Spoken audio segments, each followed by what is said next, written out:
Bom, pessoal, primeiramente gostaria de apresentar novamente o nome é Bruno Henrique de Souza Mangueira, né, Bruno Mangueira, para deixar mais simples, né, no caso aqui o nome. Eu me formei em História na Universidade Sagrado Coração, 2007, 2008 eu terminei a minha pós-graduação em Antropologia. Então não fiz mais nada além disso, pretendo cursar um mestrado, doutorado aí, mas pelo menos desde essa época eu não me voltei a essa prática, né? Mas por enquanto não.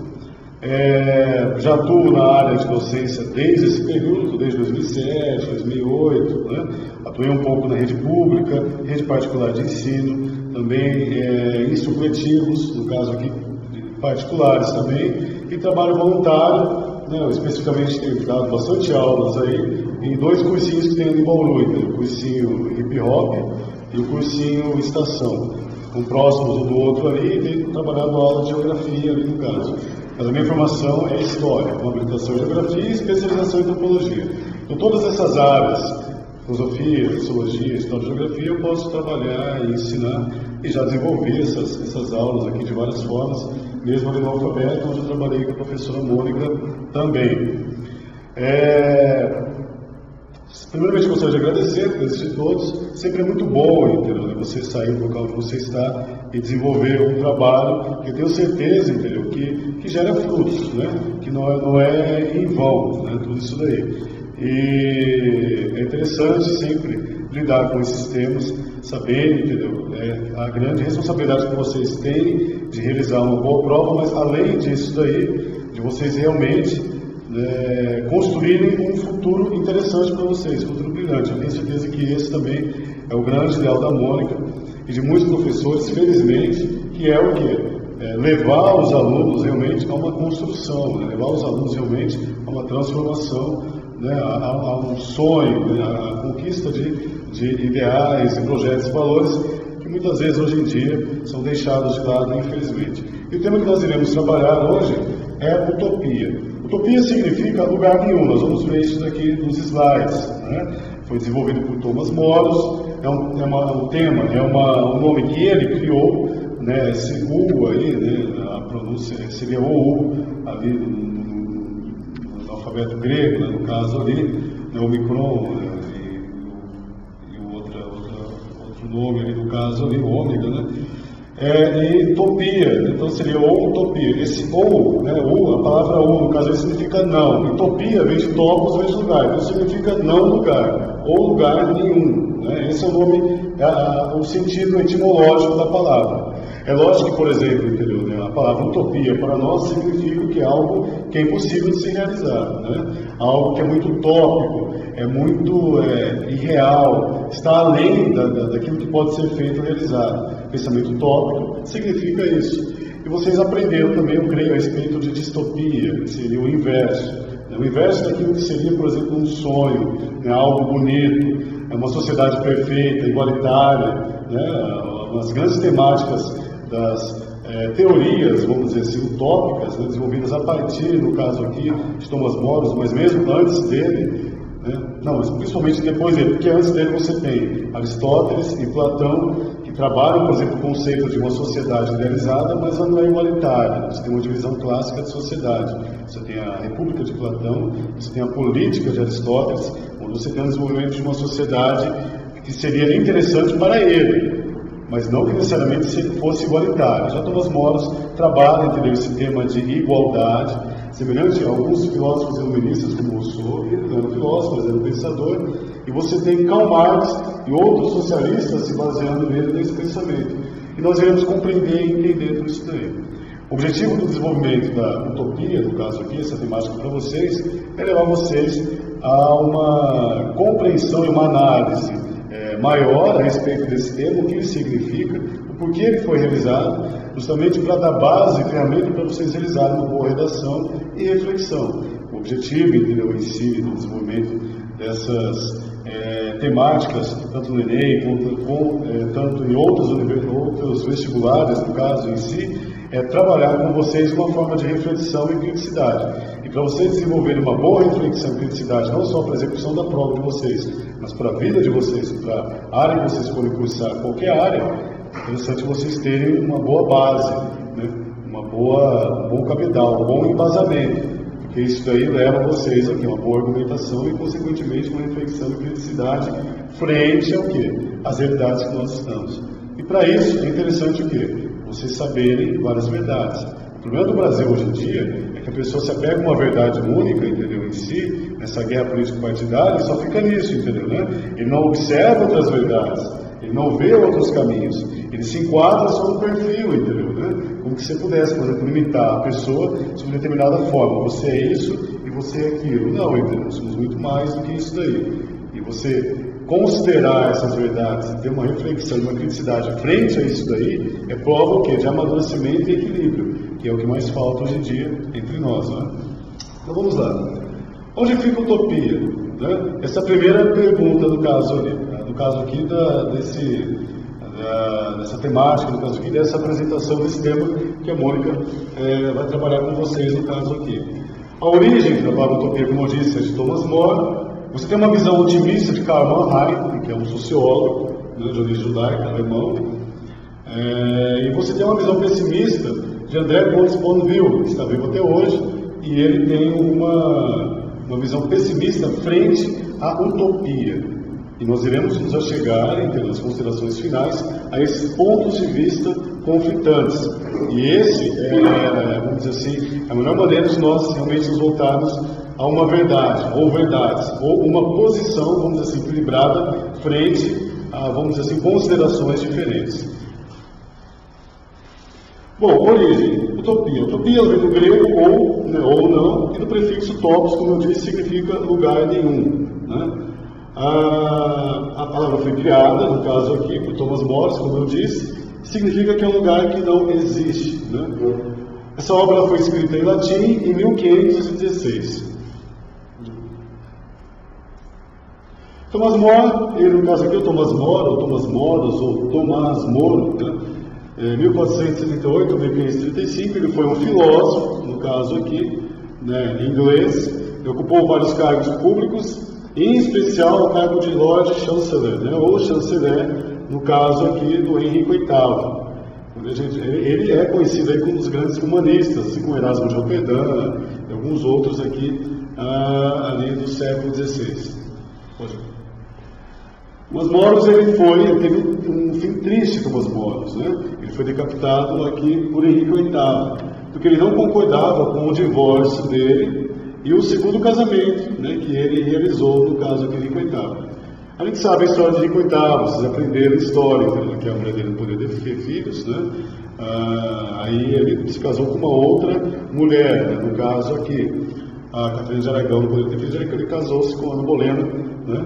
E mesmo assim não teve filhos herdeiros masculinos, teve só femininos e foram sucedendo ele no caso aí. E ele contrariou a vontade da Igreja Católica, porque até hoje a Igreja Católica não aprova o segundo casamento, e por conta disso ele criou uma igreja que fosse favorável, uma igreja dele de caráter cristão, que lisse elementos do catolicismo e do protestantismo, que é o anglicanismo, né, uma espécie de meia reforma na Inglaterra, né, o que antecedeu as reformas que ocorreram posteriormente ali na Revolução Gloriosa, o puritanismo e tal, né, e para justamente favorecer a ele mesmo, né, que é o anglicanismo, né, e essa igreja anglicana, logicamente, que aprova, né, o segundo casamento. Só que Thomas Moros, entendeu? Ele era bem cristão, né? E bem preso mesmo aos valores, às doutrinas da igreja, principalmente às doutrinas da igreja católica, né? Mas já visto que a igreja protestante, em algumas denominações, você tem a aprovação, por exemplo, do segundo casamento. É diferente da igreja católica, que considera o casamento como sacramento, e é um só, entendeu? Né? E você não tem o segundo, né? Agora, a igreja evangélica ela apoia, né? Não todas, né, logicamente, mas a maioria, de certa forma, defende aí o segundo casamento. Não estimula a separação, mas defende o segundo casamento, quer dizer, apoia o segundo casamento. Thomas Moros foi contrário a essa posição dele. Ele tentou se afastar, no caso aqui de Henrique VIII, mas esses reis, como eles eram muito geniosos, né, eles eram muito orgulhosos, egocêntricos, isso aí significou uma afronta ao rei Henrique VIII. Ele era bem assim mesmo, como o rei francês, né, o rei Soler, aí, no caso ali, o Luís XIV também, esses reis despóticos, né, no caso aqui, esse absolutismo, no caso aí, esclarecido. Então esse rei Henrique VIII aí, ele foi responsável por isso daí, né? Por essa ação, vamos dizer assim, cruel, frente a alguém que aparentemente era amigo dele, era chanceler, era conselheiro, mas isso aí não foi suficiente. Então ele foi condenado pela igreja, depois ele foi decapitado. E ele escreveu a obra Utopia, né? Semelhantemente, por exemplo, a Maquiavel, que escreveu uma obra para auxiliar o príncipe, por exemplo, a desenvolver uma administração perfeita. O Thomas More escreveu uma obra desenvolvendo uma crítica à sociedade onde ele estava ali, e o objetivo principal dele era o quê? Entendeu? Era apresentar aí uma solução, entendeu? Essa sociedade que na visão dele, na concepção dele, era imperfeita, porque fugia dos padrões cristãos, e também tudo aquilo que estava relacionado com a justiça e igualdade, que incomodava muito ele. Bom, utopia tem algumas representações a respeito de utopia, né? Tem vários livros que foram escritos basicamente baseados, entendeu, né, em utopia. Você tem a Genebra do Mundo Novo, de Aldous Huxley, que foi feita em 1932. Você tem várias obras, entendeu? De certa forma, ele abriu um precedente para o desenvolvimento de obras que, de certa forma, se voltassem, entendeu, a essas questões aí, no caso aí, vamos dizer assim, utópicas, né, surreais, né, onde você realmente tinha ali uma vida que era altamente satisfatória, no caso, né. A Mônica falou a respeito do bucolismo, né, no caso ali, né, daquela tradição literária, onde você, né, o arcadismo, né, que se volta, entendeu, a essas questões aí bucólicas, onde você tem a imagem de um local perfeito, né. Então tudo isso daí também, de certa forma, também influenciou, né, logicamente, a literatura como um todo, né, e não deixa de ser também uma obra literária, a obra Utopia, né. Então o que é a utopia, né? Basicamente ela pode ser interpretada como uma crítica à Inglaterra, né, a princípio, e não apenas a Inglaterra, mas também outros estados europeus, como a França, no caso, quer dizer, toda a Europa, basicamente. E o que era a utopia, né? Era uma ilha imaginária, o contraste entre, de um lado, a ilha imaginária, e de outro, não apenas esta outra ilha, a Inglaterra, mas também, de forma mais ampla, a Europa. E foram essas bases dessa crítica. Agindo segundo a razão, e mesmo sem conhecer o cristianismo, os utopienses vivem melhor do que os europeus. O que é interessante em relação à obra de Thomas More é que realmente é como se ele tivesse criado um outro povo, uma outra realidade, uma outra ideia, um outro Deus, mas que de certa forma conservasse aqueles ideais cristãos que fazem parte mesmo, entendeu? Da fé, do devoto, da base, entendeu? Do cristianismo, né? E ele procurou desenvolver essa sociedade, né, com uma moral, vamos dizer assim, cristã, mas não necessariamente os utopienses, no caso que eram cristãos, mas seguiam uma moral, uma ética de caráter cristão. Fase temática. Você tem primeiramente o diálogo entre Thomas More, ele faz parte, ele é um dos personagens do livro dele mesmo, e Rafael Reclodel, né, que foi um personagem criado por ele mesmo, Thomas More, né. Rafael Reclodel foi um tripulante Américo Vespúcio. Em sua quarta viagem, decidiu ficar na América Central, assim ele conheceu a Utopia, uma espécie de Eldorado, né, de Atlântida, um local desconhecido, né? Como eu disse na palestra anterior, na aula anterior, falei a respeito até mesmo do Brasil, que os portugueses deram o nome de Brasil, aqui não foi porque eles simplesmente encontraram uma árvore, que era semelhante a uma árvore lá da Ásia, onde eles extraíam tinta, pintavam, entendeu, as coisas e usavam madeira como madeira de lei. Não foi simplesmente por isso. Mas foi porque no imaginário europeu existia uma terra que chamava-se Rai Brasil. Era uma terra mística, onde você não tinha maldade, onde tudo era belo, tudo era maravilhoso, e existiam seres fantásticos, né? Era uma terra mitológica, fazia parte da mitologia irlandesa, céltica, isso daí também influenciou não só aquela região ali da Irlanda, ali, mas também parte insular, mas parte também da Europa, da região mediterrânea, teve alguma influência. Os portugueses, quando vieram para essa região aqui, no nosso continente, no nosso território, eles batizaram de Brasil também por conta disso, né? Porque eles se depararam com um local fantástico, né? Pessoas que não usavam roupas, né? Você não tinha uma doutrinação cristã, aparentemente eram pessoas boas, gentis, É só você ver a carta de Pedro Vaz de Caminha, para você perceber e compreender, entendeu? Essa visão idílica que ele tinha a respeito, no caso aqui, do Brasil. Você tem a questão do mito do bom selvagem, né? Que vai seguindo uma literatura, no caso aqui, que foi sendo construída em relação a essa imagem que o Brasil passava, principalmente, no caso aqui, nas primeiras décadas, né? Nos primeiros séculos, né? No contato inicial entre europeus, no caso aqui, e indígenas. Né? Pode ir. A ilha de Utopia, no caso aqui, você tem uma ilha, né, uma espécie de ferradura, no centro, como se tivesse uma outra ilha, e existe um lago, um rio que corta nessa ilha. Tudo isso daí está descrito, no caso do livro Utopia, por Thomas More. Né? Pode ir. A sociedade.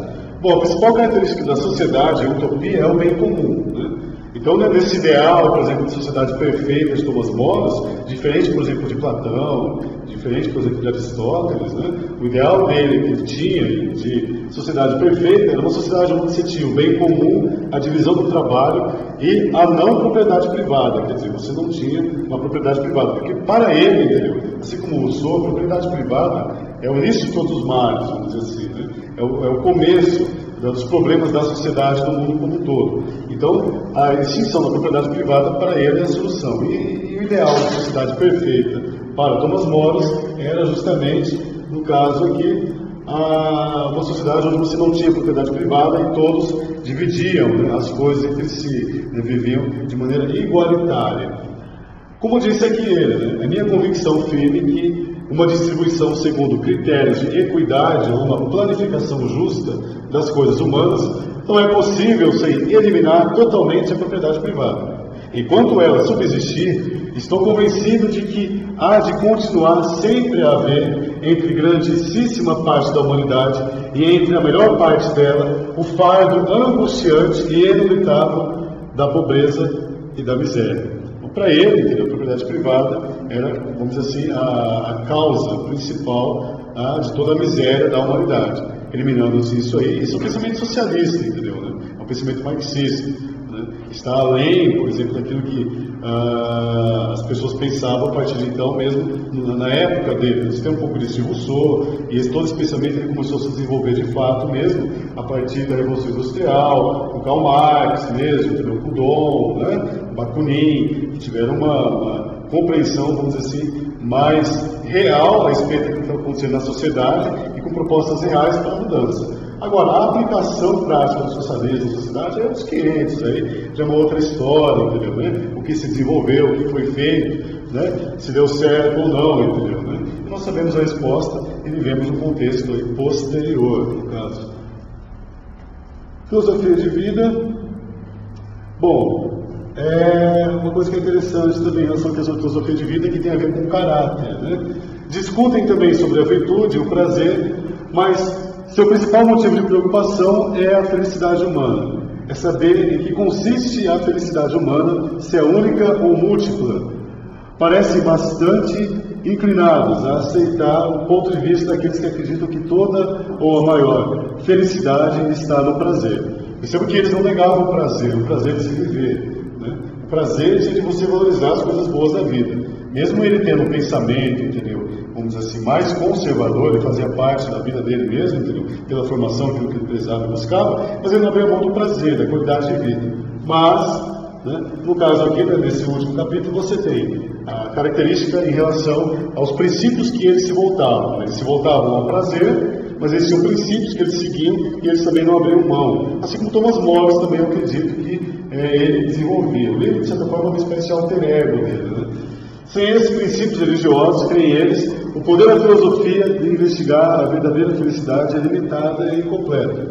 Os princípios religiosos são os seguintes. Primeiro, o homem possui uma alma imortal e a bondade de Deus o criou para ser feliz. Segundo, depois dessa vida, nossas virtudes e o bem que tivermos feito serão recompensados e seremos castigados pelos pecados que tivermos cometido. Então, para ele, entendeu? Você tinha regras e valores a serem seguidos, e o bem maior que a pessoa poderia realizar era o bem ao próximo, né? Era o auxílio ao próximo, é querer bem ao semelhante, aquele que está ao lado dele. Esse é o ideal da sociedade perfeita de Thomas More. Bom, Meio que encerrando, entendeu, essa explanação rápida, esse breve resumo escrito de Thomas More, né, que é a Utopia, e é um livro que vocês conseguem facilmente na internet. Você pode conseguir, o e-book é fácil de se encontrar, baixar, dá para imprimir, dá para ler, tem várias formas de você conseguir. E mesmo você comprando o livro, ele não é caro também, é um livro barato. Né? É um livro que já foi utilizado aí muito, entendeu? Muitas vezes, aí no caso, né, de várias formas. Né? Visão otimista, no caso aqui. Karl Marx, esse sociólogo, ele vai dizer o seguinte, né? Como disse, foi um sociólogo judeu, nascido na Hungria, que tem uma formação marxista, mas também Max Weber influenciou ele também. Então ele vai dizer o seguinte, no caso, né? Seu pensamento assemelha em certos pontos ao de Hegel e Comte, que acreditava que no futuro o homem iria superar o domínio que os processos históricos é sobre ele. Foi também muito influenciado pelo historicismo alemão e pelo pragmatismo inglês. Né? Para ele, no caso aqui, a utopia, no caso aqui de Karl, a visão que ele defendia em relação à utopia, pode ter aqui próximo, é o seguinte, entendeu? Para ele, né? Ele acreditava, entendeu, que existia esse estado de espírito utópico, que todo ser humano tem que ter esse estado. Porque se você não tiver um estado de espírito utópico, quer dizer, se você não projetar na sua vida uma mudança, uma transformação, um sonho, mesmo uma sociedade perfeita, igualitária, não simplesmente perfeita e igualitária, mas uma sociedade boa, se você não tiver uma previsão, né, se você não uma prospecção, né, sonhar, entendeu, em algo bom. Sim. Eles imaginam um mundo assim, utópico para mim. Por isso que eles dão as palestras motivacionais, que vocês sejam utópicos, precisamente. É uma nova forma de pensar hoje. Sim, como bem salientado pela Bollinger, né?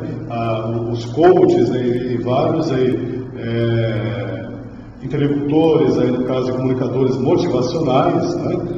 Palestrantes, enfim, dessa nossa sociedade contemporânea, trabalham esse tema, né, no caso aqui, essa questão de você desenvolver ao máximo suas potencialidades e a construção de um mundo perfeito, por exemplo, de uma sociedade que seja melhor, que seja mais agradável. É a busca incessante de uma transformação contínua, no caso aqui, e, vamos dizer assim, a construção de um mundo melhor, de uma realidade melhor, de sonhos e valores, e desejos, e ideais que vocês realmente queiram ter para si.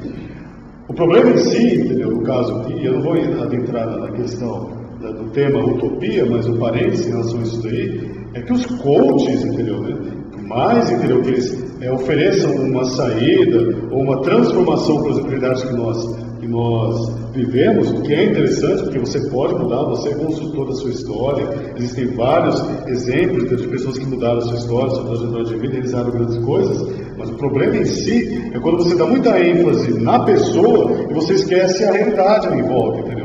Existe um fator muito importante que se chama vida, e a vida, entendeu? Às vezes não é favorável, às vezes não é favorável a nós, e isso daí impede da gente realizar muitas coisas, que não é com a força do pensamento, simplesmente, que você vai realizar, né? E nem com uma ação contínua, não necessariamente. Agora, o interessante é você, mesmo em meio, por exemplo, a muitas dificuldades, dissabores, que muitas vezes os coaches acabam mascarando ou não falando que existe, ou deixando de lado, mesmo em meio a tudo isso daí, você vence, entendeu, né? Você consiga desenvolver algo bom para si. Talvez não totalmente aquilo que você sempre sonhou, mas algo novo, algo melhor, construindo, entendeu, a sua vida. E a nossa vida, ela é construída dessa forma. E a visão, no caso aqui, entendeu, de Karl Marx, né, é que o homem precisa disso daí, o ideal, né, uma busca incessante de uma sociedade perfeita, de algo que venha transformar e mudar a sua vida.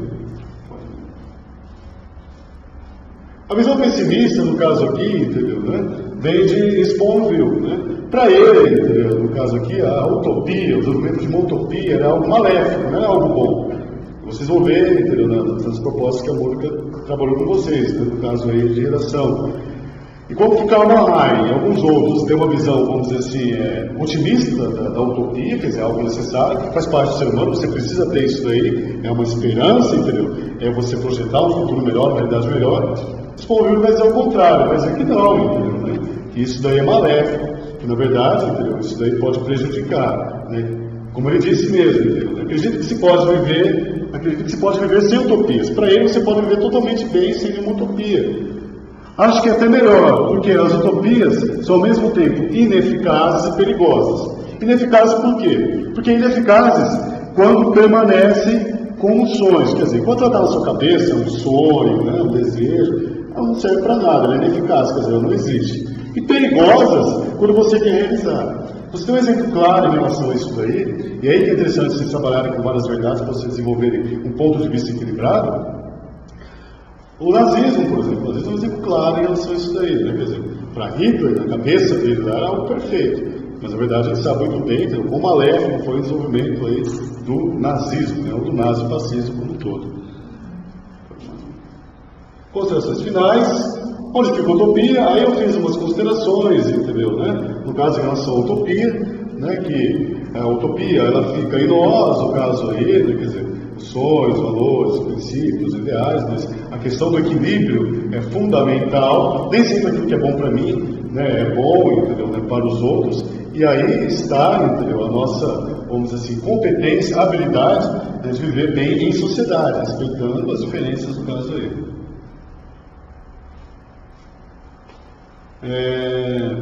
Como eu disse aqui também, sabemos que a utopia foi um ponto literário, né?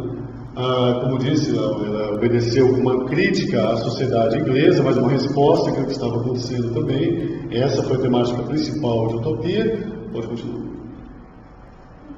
E basicamente é isso daí, né?